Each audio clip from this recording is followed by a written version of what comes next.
How to currency converter by Wise. Need to check exchange rates or send money abroad? Let's explore how to use the Wise currency converter step by step. So first, go ahead and open up the Wise app on your device, and then from here you should find this transfer calculator tab.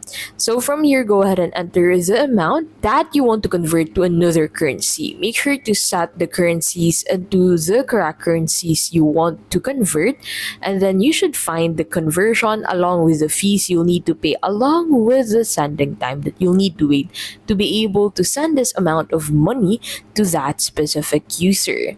So once you are satisfied on the current conversion and you already have the money on your Wise account, simply select the send button and send this money to their Wise account. And that is how to currency converter by Wise.